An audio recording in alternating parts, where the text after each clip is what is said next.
Tuhan adalah sumber kuat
bejana yang mulia, yang siap untuk menerima firman-Mu ya Bapa. Persiapkanlah hidup kami, telinga kami, hati kami Tuhan, untuk mau dibentuk oleh firman-Mu yang kudus. Terima kasih ya Allah, kami sambung firman-Mu di dalam nama Allah Bapa, Anak, dan Roh Kudus. Amin. Shalom, silakan duduk saudara. Senang sekali rasanya hari ini adalah pelayanan pertama saya setelah masa pandemi ini dan masih dalam masa pandemi ini ya. Kurang lebih selama 7 bulan di Indonesia kita menghadapi masa pandemi ini. Tapi sebelumnya izinkan saya lepas masker ya, karena saya lebih nyaman berbicara tanpa menggunakan masker. Ya, hari ini saudara, pada kesempatan kali ini kita akan sama-sama belajar firman Tuhan. Tapi sebelumnya perkenalkan diri saya dulu. Izinkan saya memperkenalkan diri saya karena ada pepatah bilang tak kenal maka tak sayang. Meskipun sudah kenal belum tentu disayang. Ya, tidak apa-apa kalau saya tidak disayang jemaat Tuhan, tetapi Tuhan itu sayang saya. Amin. Ya, perkenalkan, nama saya adalah Sharon Augusta. Saya hari ini datang didampingi oleh kedua orang tua saya, mama dan papa saya. Ya, sampai situ saja perkenalannya. Ya, pada kesempatan kali ini kita akan sama-sama belajar tentang satu tema yang saya angkat, yaitu ketika Allah tampak diam. Ketika Allah tampak diam. Kita akan belajar dari 2 Korintus 1 ayat yang pertama sampai dengan yang ke-11. 2 Korintus 1 ayat yang pertama sampai dengan yang ke-11. Ya. Sebelum kita lebih jauh dalam mempelajari firman Tuhan hari ini, saya ingin mengawalinya dengan sebuah cerita, saudara. Ada seorang penginjil di era 20-an ya, di abad 20-an, itu bernama Charles Bradley Templeton.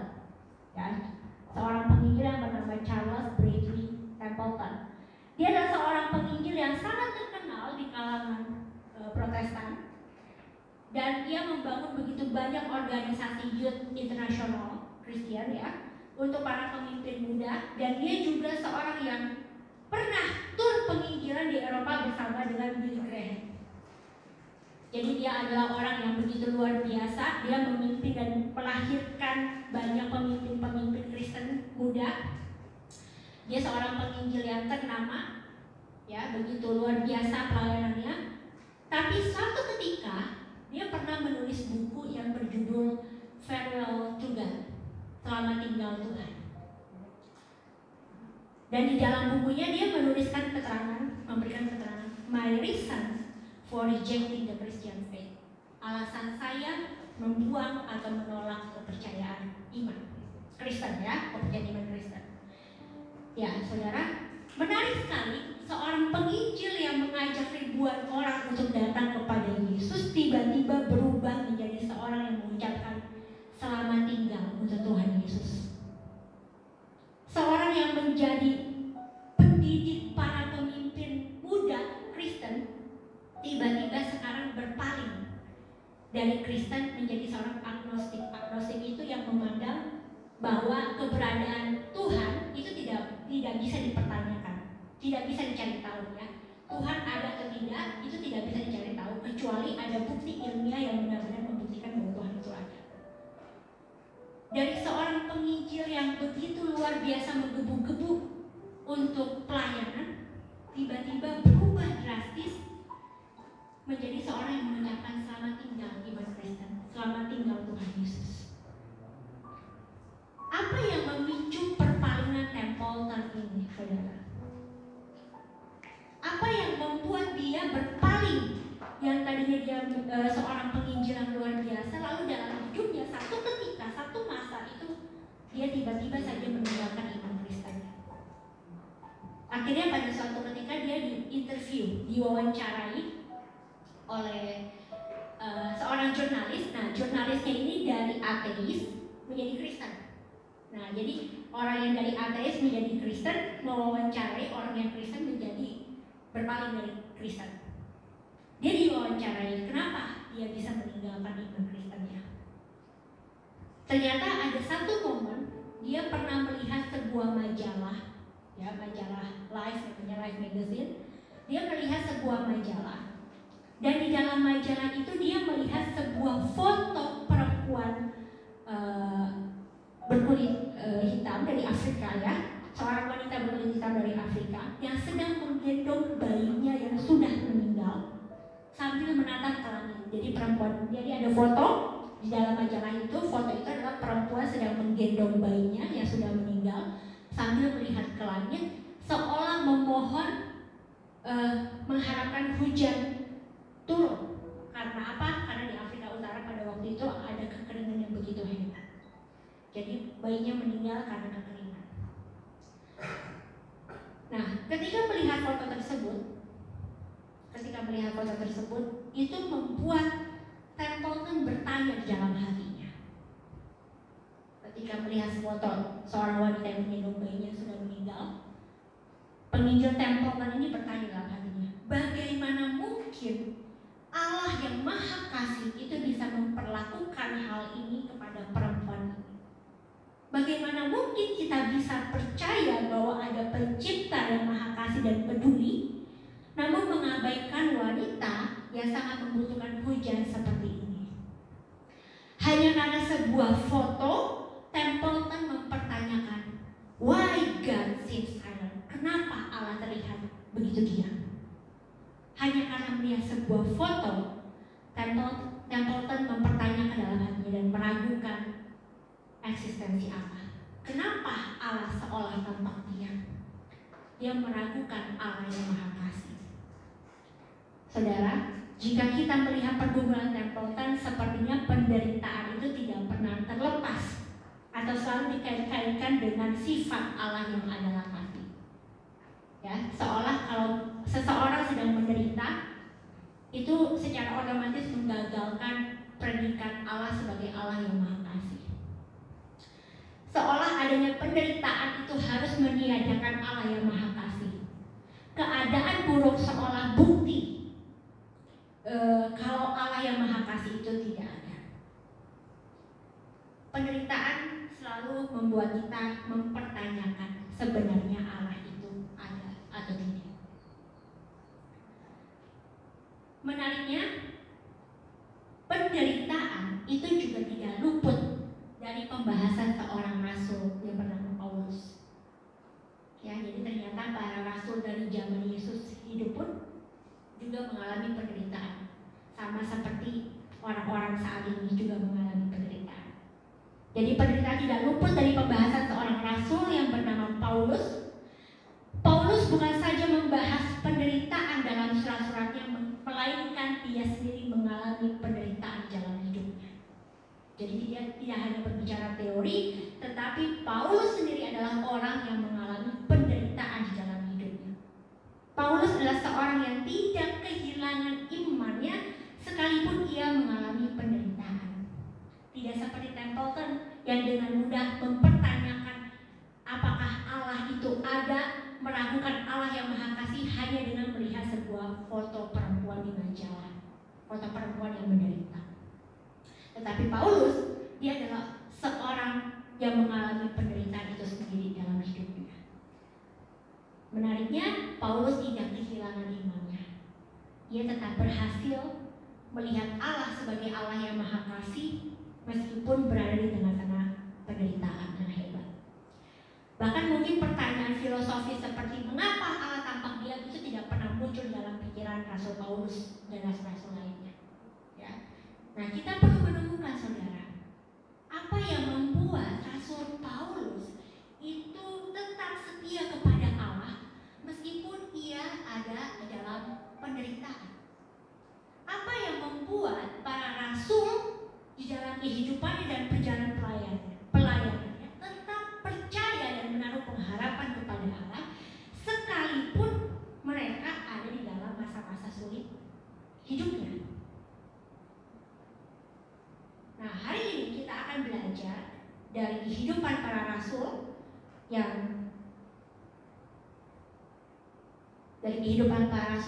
mengalami begitu banyak penderitaan. Ya, sebenarnya ya.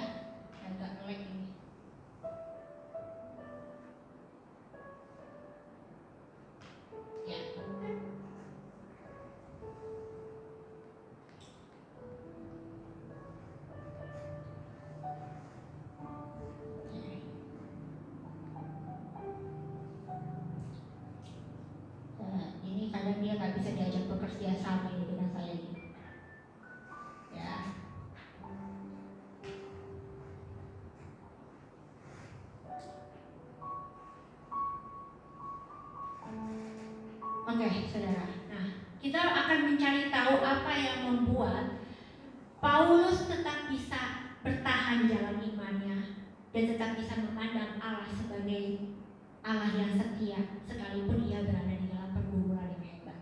Dan hal itu dijabarkan oleh Paulus di dalam surat 2 Korintus ini, dari ayat yang pertama sampai dengan ayat yang ke-11 ini.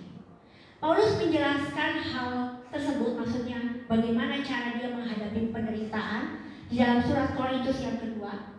Selain surat ini menyoroti tentang beberapa isu penting ya, seperti peringatan tentang kehadiran para rasul palsu yang memecah-mecah belah gereja dan juga dorongan agar tetap hidup dalam kasih, Paulus juga menjelaskan fakta penderitaan yang dialami oleh para rasul dalam pelayanannya. Jadi jangan takut kita orang Kristen kok hidupnya sekarang menderita, kok mengalami banyak kesesakan. Tidak perlu terkejut saudara, karena para rasul pun yang berhubungan langsung dengan Tuhan Yesus, dia juga mengalami banyak penderitaan dalam hidupnya. Nah, oleh sebab itu saudara, saya membagi pasal yang pertama ini dari 2 Korintus ke dalam 3 garis besar ya. Yang pertama kita akan mempelajari dari ayat yang pertama sampai dengan yang kelima, itu berbicara tentang salam dan doksologi. Doksologi itu adalah pujian dan penghormatan kepada Tuhan ya, dari Paulus kepada Tuhan. Lalu yang kedua, kita nanti akan menjabarkan dari ayat yang keempat sampai dengan yang ketujuh mengenai penghiburan dalam penderitaan. Dan yang terakhir, kita akan belajar dari ayat yang ke-8 sampai dengan yang ke-11 mengenai kepercayaan dalam penderitaan. Dan nanti dari 3 garis besar ini kita akan melihat pelajaran apa yang sebenarnya ingin Paulus sampaikan kepada kita. Ya, ayat 1 saudara, kalau kita baca ya, kita baca bersama-sama dari 2 Korintus pasal yang pertama, ayat yang pertama. Kita baca bersama-sama, 1, 2, 3. Dari Paulus yang oleh kehendak Allah menjadi rasul Kristus Yesus, dan dari Timotius saudara kita, kepada jemaat Allah di Korintus dengan semua orang kudus di seluruh Akaya. Ayat 1 saja. Ya, ayat 1 ini dimulai dengan kalimat dari Paulus yang oleh kehendak Allah menjadi rasul Kristus Yesus. Saudara, saya kasih clue ya, ketika saudara membaca satu perikop atau satu pasal dalam Alkitab, hal-hal yang seperti ini, ayat-ayat yang salam ini jangan dianggap berlalu begitu saja. Karena kenapa? Karena semua ayat yang tercantum di dalam Alkitab ini memiliki makna yang begitu dalam, sekalipun hanya sekedar ucapan salam.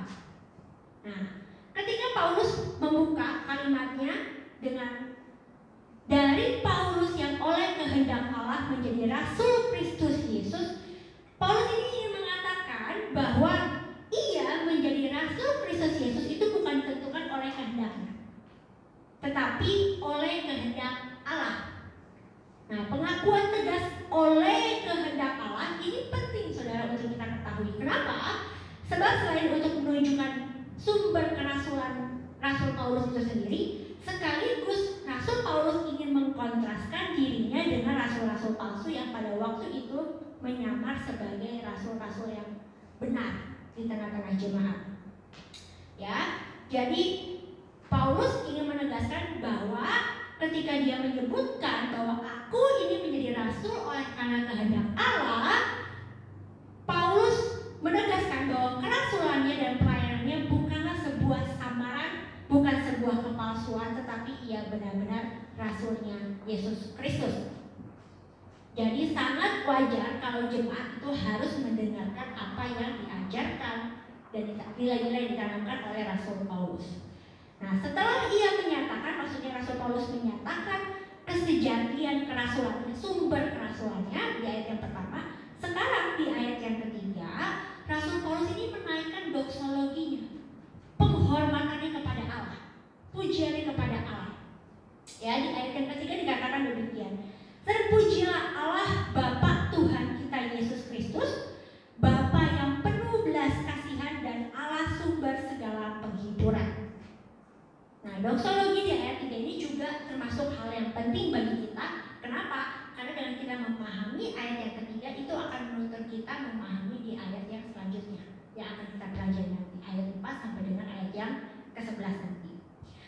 Di dalam ungkapan pujiannya kepada Allah, Paulus menyebut Allah dan Bapa. Ya, di ayat yang ketiga itu kan dikatakan terpujilah Allah Bapa Tuhan kita Yesus Kristus. Kenapa?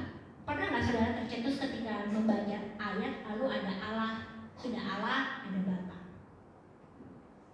Kenapa Paulus seolah sedang menegaskan Allah Bapa? Nah, saudara, karena penyebutan Allah Bapa ini ternyata menegaskan muatan teologis dari iman Kristen yang sesungguhnya. Ya, penyebutan Allah sebagai Bapa ini bukan berbicara tentang jenis kelamin, oh Allah itu laki-laki, itu bukan ya. Tetapi Paulus hendak menyatakan Allah sebagai sang sumber tunggal dari segala sesuatu. Paulus ketika menyebutkan Allah Bapa, dia sedang menunjukkan bahwa Allah yang dia bicarakan ini adalah Allah yang menjadi sumber dari segala sesuatu, yang olehnya segala sesuatu itu ada. Coba kita buka di dalam 1 Korintus 8, ya, 1 Korintus 8 ayat yang ke-4a.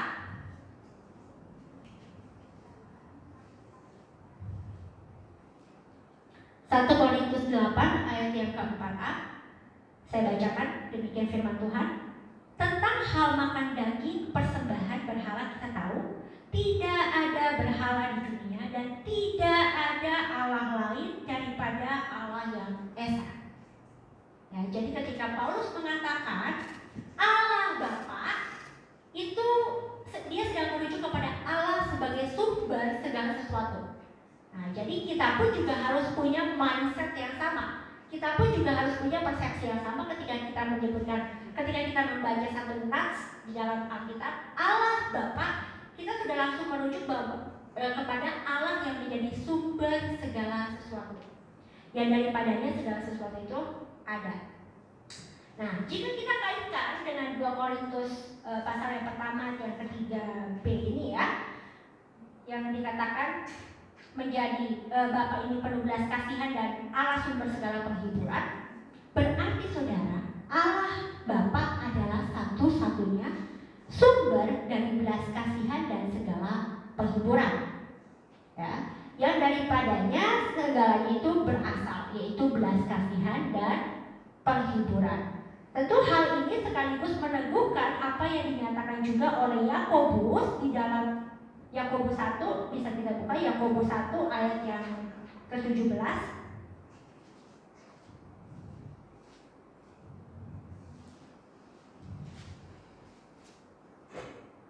Ya, Yakobus yang pertama ayat yang ke-17. Setiap pemberian yang baik dan setiap anugerah yang sempurna datangnya dari atas, diturunkan dari Bapa segala terang, padanya tidak ada perubahan atau bayangan karena pertukaran. Ya, tentu melihat pemahaman dari Rasul tentang Allah Bapa itu menunjukkan bagaimana para rasul mengenali Allahnya. Jadi pengenalan kita akan Allah itu sangat mempengaruhi bagaimana kita berteologi, bagaimana kita punya prinsip, bagaimana kita menjalankan kehidupan kita sendiri. Gereja mula-mula, ya, gereja purba. Kalau saya menyebut gereja purba, itu artinya saya sedang merujuk kepada gereja mula-mula ya. Gereja purba itu tidak pernah terjebak pada keraguan yang seperti Templeton lakukan. Gereja mula-mula sekalipun hidup di tengah-tengah penderitaan, mereka tidak pernah mempertanyakan kenapa Allah itu diam saja, padahal umatnya menderita. Kenapa? Karena kedua rasul ini tidak juga pernah mempertanyakan pertanyaan yang seperti itu di dalam dirinya, yang seolah mengasumsikan Allah sebagai Allah yang tidak bisa dikenali atau mudah berubah-ubah. Ya. Berdasarkan pengenalan akan Allah dari kedua rasul ini mengungkapkan bahwa sejak semula gereja mula-mula itu memiliki pengenalan akan Allah yang satu. Sejak mulanya gereja itu punya pengenalan akan Allah yang satu. Apa Allah yang satu? Apa pengenalannya? Yaitu sama-sama mengenal bahwa Allah itu adalah sumber tunggal segala sesuatu, Bapa yang penuh belas kasihan dan sumber segala penghiburan, dan Allah itu tidak berubah ataupun beralih Jadi iman dari gereja mula-mula sejak awalnya adalah iman yang didasarkan pada pengenalan akan Allahnya, bahwa Allah itu adalah sumber dari segala sesuatu, termasuk sumber belas kasihan, termasuk sumber penghiburan, dan dia tidak pernah berubah ataupun menjadi kebalikannya, menjadi tidak berbelas kasihan. Gereja mula-mula tidak pernah memiliki iman atau pengenalan akan Allah yang seperti itu, yang menyimpang maksud saya. Tetapi pengenalan akan Allah adalah satu, bahwa dia adalah sumber segala penghiburan dan belas kasihan. Nah, setelah Paulus menyatakan siapa Allah di dalam doksologinya, di dalam pujian dan penghormatannya di ayat yang ketiga, sekarang Paulus menyatakan apa tindakan Allah yang penuh belas kasihan dan sumber penghiburan ini. Oke, dia adalah Allah yang menjadi sumber penghiburan dan belas kasihan. Lalu apa yang dilakukan oleh Allah yang menjadi sumber penghiburan dan belas kasihan ini? Di ayat yang keempat dijelaskan, yang menghibur kami dalam segala penderitaan kami, sehingga kami sanggup menghibur mereka yang berada dalam bermacam-macam penderitaan dengan penghiburan yang kami terima sendiri dari Allah. Nah, tindakan Allah di ayat yang keempat ini menjadi alasan mengapa Paulus menyatakan Allah itu adalah Allah yang maha kasih, sumber belas kasihan dan sumber penghiburan. Tindakan Allah itu di ayat yang keempat dikatakan menghibur. Nah, kata menghibur ini, saudara, saya nggak akan jelaskan jabarkan bahasa aslinya, ya. Tetapi kata menghibur ini itu kata yang harus dilekatkan oleh induk kalimatnya, yaitu Allah menghibur, kita terima. Allah menghibur, kami terima. Nah, sehingga kata yang tepat, ya, sebenarnya bukan kami terima, tapi kami dihiburkan. Nah, jadi kalau secara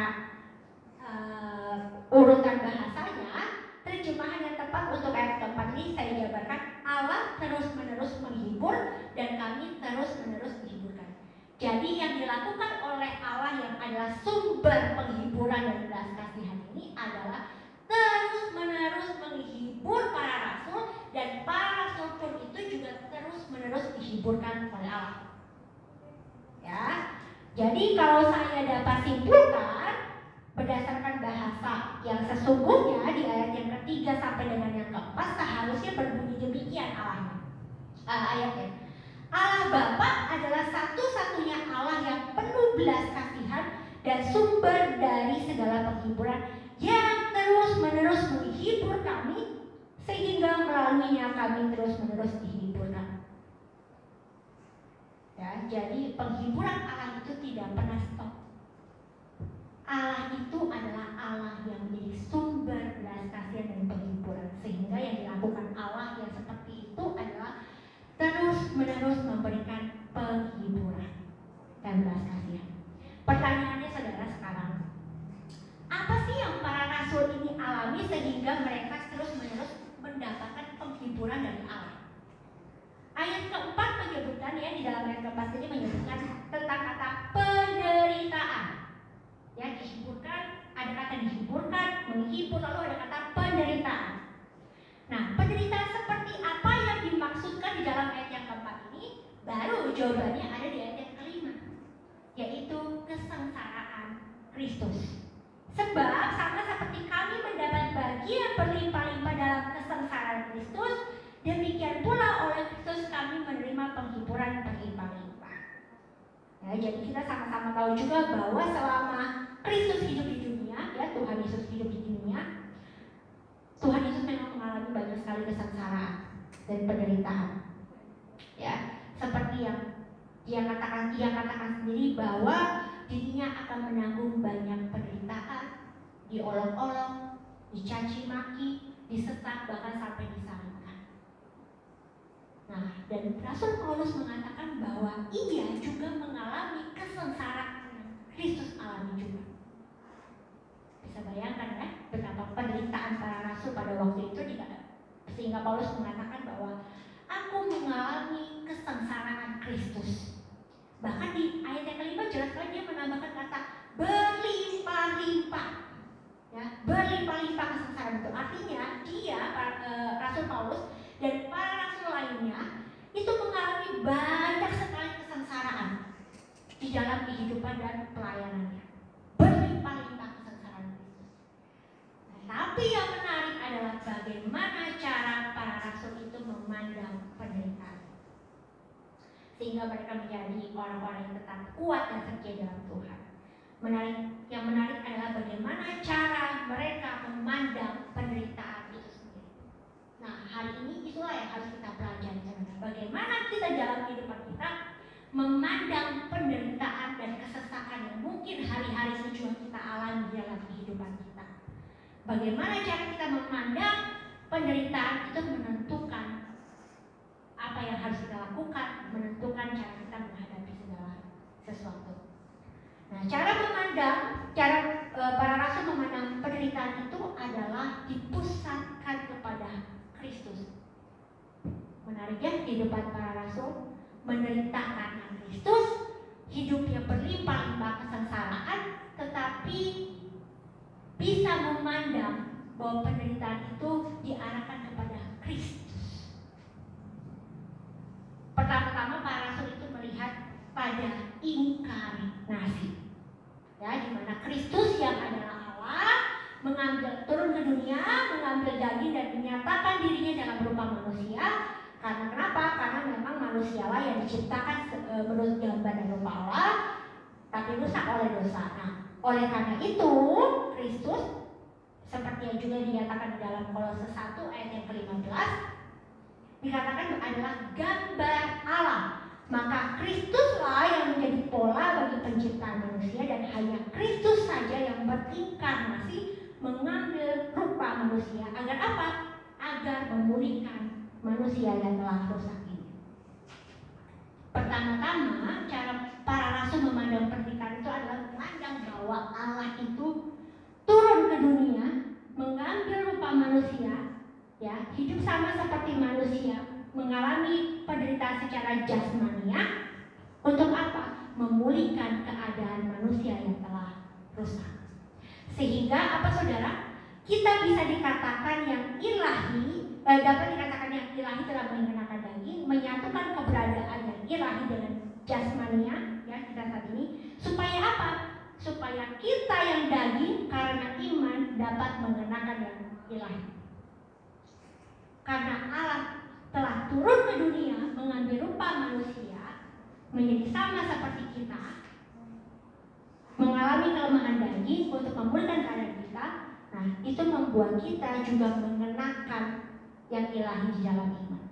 Yang kedua, para rasul itu melihat dan percaya bahwa mereka yang dibaptiskan di dalam nama Yesus, mereka disatukan dengan kematian dan kebangkitan Kristus, sehingga mereka adalah orang-orang yang telah mengenakan Kristus. Jadi para rasul ketika memandang penderitaan, mereka melihat dulu kepada diri mereka bahwa mereka adalah orang-orang yang telah mengenakan Kristus di dalam kehidupannya. Ada Kristus dalam kehidupannya. Sehingga apa? Sehingga mereka yang telah mengenakan Kristus pada dirinya melihat dirinya sebagai orang yang dipanggil untuk mengenal persekutuan penderitaannya supaya dijadikan serupa dengan kematiannya. Jadi para rasul melihat penderitaan yang mereka alami adalah satu cara, satu jalan agar mereka menjadi satu di dalam kematian Kristus dan kebangkitannya.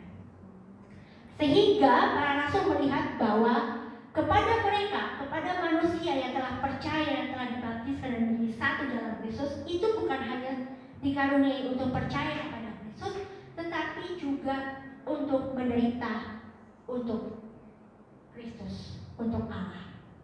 Di dalam Filipi 1 ayat 29, ya, coba kita baca Filipi 1 ayat 20 ke 9. Sebab kepada kamu dikaruniakan bukan saja untuk percaya kepada Kristus, melainkan juga untuk menderita untuk Dia.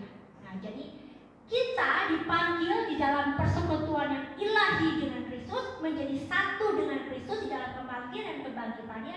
Itu bukan hanya untuk menerima berkat-berkat saja saudara.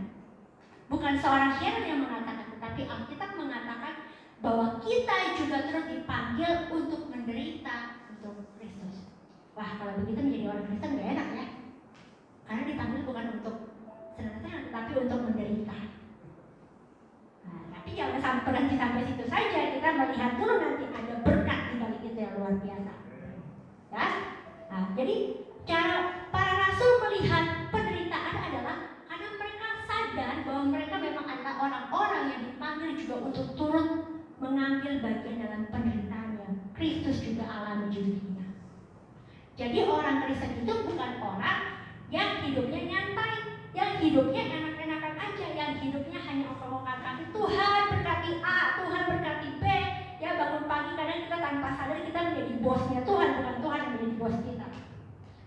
Tanpa sadar kita kalau bangun